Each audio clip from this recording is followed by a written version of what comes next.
అందరికీ నమస్కారం. ముఖ్యంగా నరేంద్ర మోడీ ప్రధానమంత్రిగా భారతదేశ ప్రధానమంత్రిగా 11 సంవత్సరాలు కంప్లీట్ చేసుకొని 12వ సంవత్సరంలోకి అడుగు పడుతున్న వేళ ముఖ్యంగా నరేంద్ర మోడీకి శుభాకాంక్షలు తెలుపుతూ గత 11 సంవత్సరాలుగా నరేంద్ర మోడీ భారతదేశ ప్రధానిగా కొనసాగుతున్నారు.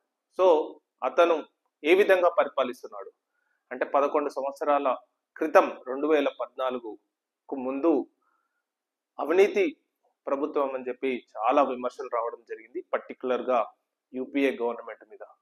సో అప్పుడున్న భారతదేశ ప్రజలందరూ అవినీతికి విసిగిపోయి పర్టికులర్ గా యువత ఒక భారతదేశానికి ఒక సరికొత్త నాయకుడు రావాలని చెప్పి నరేంద్ర మోడీ గారిని ముఖ్యంగా 2014లో అఖండమైన మెజార్టీతో బీజేపీని గెలిపించడం జరిగింది. సొంతంగానే అప్పటి వరకు బీజేపీ సొంతంగా ఎప్పుడు అన్ని సీట్లు రాలేదు. సో సొంతంగానే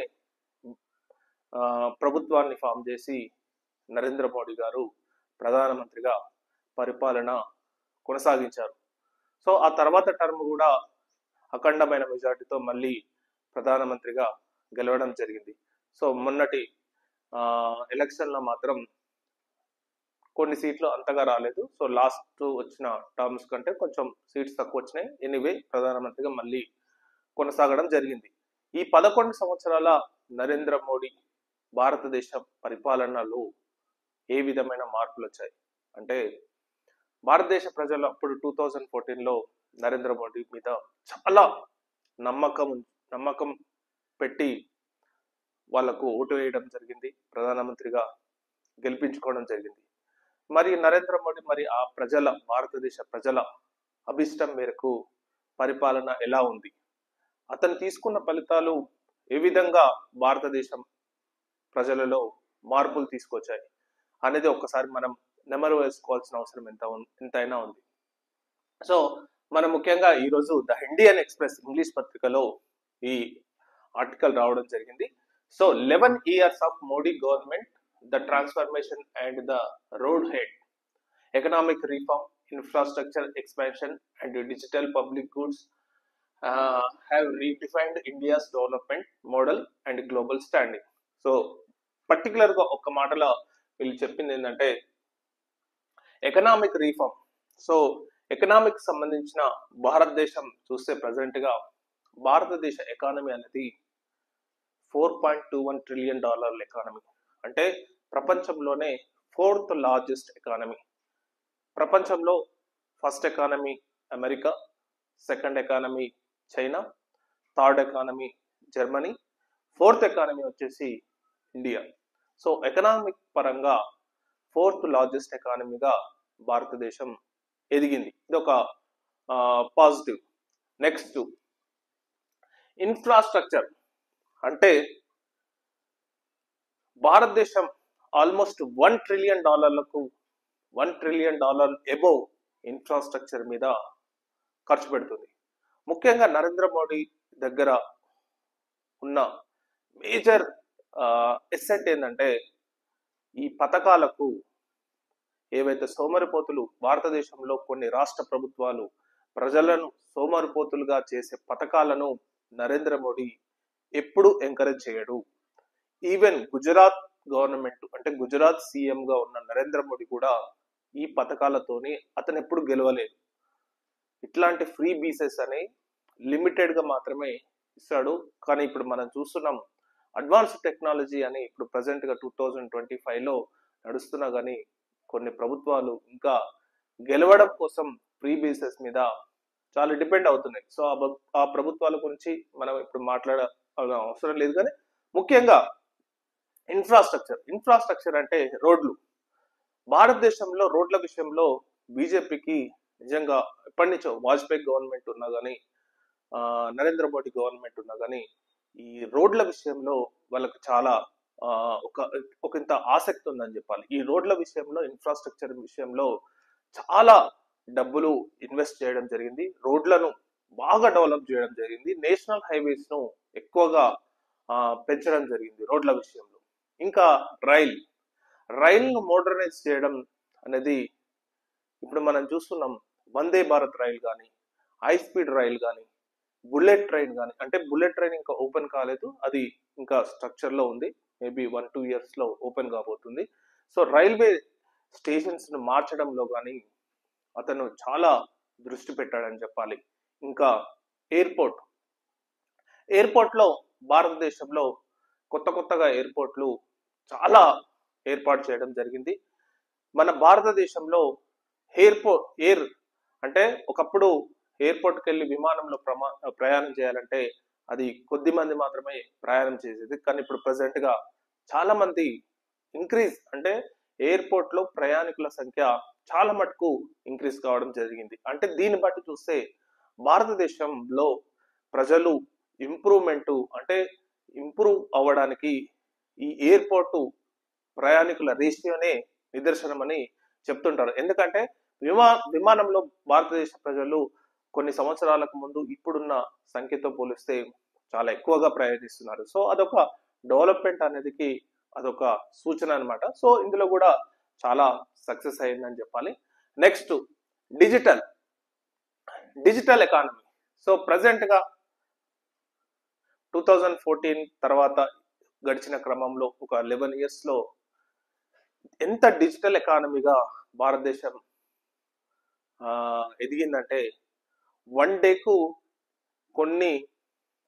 అసలు ఇంకా చెప్పాలంటే ఒక 5-6 లక్షల కోట్ల ట్రాన్సాక్షన్స్ భారతదేశంలో డిజిటల్ ఎకానమీలో జరుగుతుందంటే అసలు ఎంత డెవలప్ అయింది చూడు. అంటే జేబులో ₹1 లేకున్నా ఫోన్లో అకౌంట్లో మనీ ఉంటే చాలు, ప్రపంచం అంటే భారతదేశం ఎక్కడైనా వెళ్ళి మనం మనీ లేకంటే ఏటీఎంకి వెళ్ళి డబ్బులు లేకుండా కూడా ప్రతి ఒక్కటి గ్రామాలలో కూడా, అంటే రూరల్లో కూడా ఈ డిజిటల్ ఎకానమీ అనేది చాలా డెవలప్ అయిందనే చెప్పాలి. మనకి ఈవెన్ రూరల్కి వెళ్ళినా మనం ఫోన్పేతో కానీ పేటిఎంతో కానీ ఇట్లాంటి డిజిటల్ దాంతో మనం అమౌంట్ను ట్రాన్సాక్షన్స్ చేసుకోవచ్చు అనమాట. సో అట్లా ఆ విధంగా మరియు చాలా డిజిటల్ ఎకానమీగా వెల్ డెవలప్డ్ అని చెప్పాలి. ఇంకా ఈ 11 సంవత్సరాలలో కొన్ని డెసిషన్స్, అంటే ఇప్పుడు మనకున్న కొన్ని డెసిషన్స్ ముఖ్యంగా నేను అబ్జర్వ్ చేసింది చూస్తే ముఖ్యంగా నోట్ బందీ, అంటే పెద్ద నోట్ల రద్దు. నరేంద్ర మోడీ ప్రధానమంత్రిగా వచ్చిన కొద్ది రోజుల్లోనే పెద్ద నోట్ల రద్దు అని అప్పటి వరకున్న ₹1000 మరియు ₹500 నోట్లను రద్దు చేయడం జరిగింది. దీని ముఖ్య ఉద్దేశం ఏంటంటే బ్లాక్ మనీని తగ్గించడం అని చెప్పారు. సో టెర్రరిస్టులకు ఈ మనీ అక్కడికి వెళ్తుంది, సో అని చెప్పి పెద్ద నోట్ల రద్దు అనేది చేయడం జరిగింది. అప్పుడు బ్యాంక్స్ మొత్తం స్తంభించడం జరిగింది. సో అదొక పెద్ద డెసిషన్. దాని ఫలితాలు అనేది తర్వాత మనం చూసినట్టయితే ఆ పెద్ద నోట్ల రద్దు తర్వాత ఎప్పుడైతే ఈ డిజిటల్ ఎకానమీ వచ్చిందో, సో డిజిటల్ ఎకానమీ వైపు ప్రజలు చాలా వైపు మొగ్గు చూపుతున్నారు. సో మనము డబ్బును క్యారీ చేయకుండా ఓన్లీ అకౌంట్, అంటే సెల్ ఫోన్తోనే మ్యాక్సిమం 90% ట్రాన్సాక్షన్స్ అనేది డిజిటల్ గా చేయడం జరుగుతుంది. అంటే ఇప్పుడు మన డబ్బులు క్యారీ చేయాల్సిన అవసరం లేకుండానే ఇది ఉపయోగపడిందని చెప్తుంటారు అనమాట. తర్వాత 370 ఆర్టికల్ రద్దు, అంటే కొన్ని విషయాలు నేను చెప్తున్నాను. సో 370 ఆర్టికల్ రద్దు, ఇది 370 ఆర్టికల్ అనేది జమ్మూ కాశ్మీర్ కు ఒక ప్రత్యేకమైన ఆర్టికల్. సో అది భారతదేశంతో సమానమైన హక్కులు కాకుండా కొన్ని ఎక్కువ హక్కులు భారతదేశానికి, అది జమ్మూ కాశ్మీర్ కు ఉండేవి. ఫర్ ఎగ్జాంపుల్ ఏంటంటే జమ్మూ కాశ్మీర్లో మనం వేరే స్టేట్ల నుంచి ఉన్న వాళ్ళు ల్యాండ్ కొనడానికి వీల్లేదనమాట, అక్కడ ల్యాండ్ కొనకూడదు. కానీ ఇప్పుడు కొనొచ్చు అనమాట. అంటే కొన్ని ఆర్టికల్స్, ప్రత్యేకమైన అధికారాలు జమ్మూ కాశ్మీర్ కు ఇవ్వడం జరిగింది. దాన్ని పూర్తిగా రద్దు చేయడం జరిగింది. 370 ఆర్టికల్ రద్దు చేయడం జరిగింది. తర్వాత రామ మందిర్,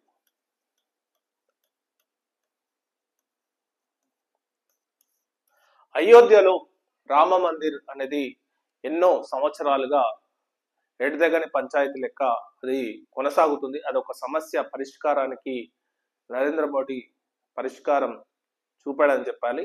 సో ఈ రామ మందిర్ జరుగుతున్న సమయంలో, రామ మందిర్ నిర్మాణ సమయంలో భారతదేశ ప్రజలు చూపించిన మెచ్యూరిటీ అనేది నిజంగా ఇక్కడ కూడా ఇంకా ప్రజలు కలిసిమెలిసే ఉంటారు, హిందూ అయినా ముస్లిం అయినా ఏ మతస్థులైనా కలిసిమెలిసే ఉంటారనే ఆ టైంలో అయోధ్య రామాలయ విగ్రహ ప్రతిష్టాపన సమయంలో భారతదేశ ప్రజలు అందరూ, ముస్లిమ్స్ కూడా ఏ మతస్థులైనా దాన్ని పూర్తిగా ఆహ్వానించడం జరిగింది. సో అదొక చారిత్రాత్మక ఘట్టం అని చెప్పాలి. భారతదేశ ఈ నరేంద్ర మోడీ 11 సంవత్సరాల పరిపాలనలో రామ మందిరం అనేది నిజంగా ఒక చారిత్రాత్మక సంఘటన అని చెప్పాలి. ఇంకా సిఏఏ ఎన్ఆర్సి అంటే citizen amendment act, NRC national registration, ఇది అన్నమాట.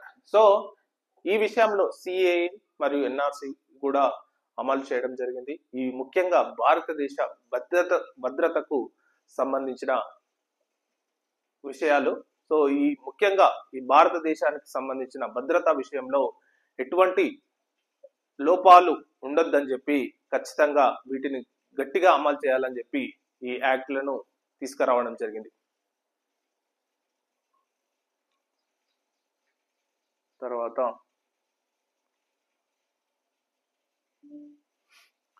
సో ముఖ్యంగా కొన్ని సంఘటనలు మనం చూస్తున్నాం. భారతదేశం పాకిస్తాన్తో ఎలా ఉంది? ప్రతిసారి ఏదో ఒక విధంగా పాకిస్తాన్ మన దేశానికి టెర్రరిస్టులను పంపుతుంది. వాళ్ళని ఎదుర్కోవడంలో భారతదేశం త్రివిధ దళాధిపతులు, మిలిటరీ కానీ, నేవీ కానీ, ఎయిర్ ఫోర్స్ కానీ, ముఖ్యంగా ఈ 3 దళాధిపతులు ప్రైమ్ మినిస్టర్ ఇచ్చిన ప్రోత్సాహం అనేది చాలా గొప్పగా ఉందని చెప్పాలి. ఫర్ ఎగ్జాంపుల్ చూస్తే మనకు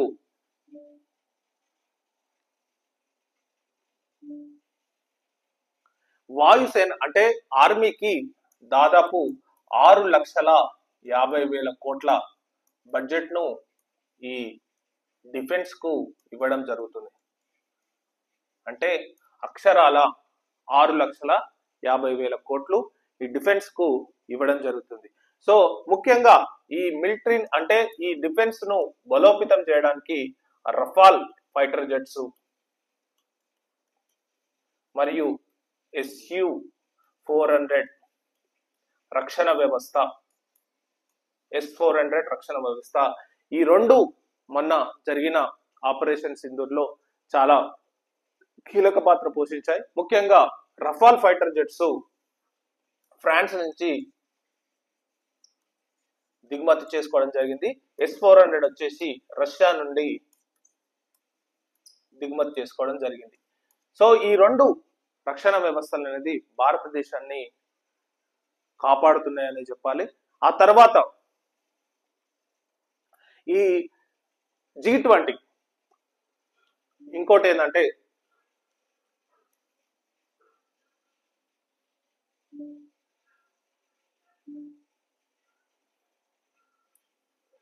G20 ఇదొక పెద్ద ఈవెంట్ అని చెప్పాలి. G20 అనేది ఇది నరేంద్ర మోడీ ఉన్నప్పుడే గత కొన్ని సంవత్సరాల క్రితం జరిగింది.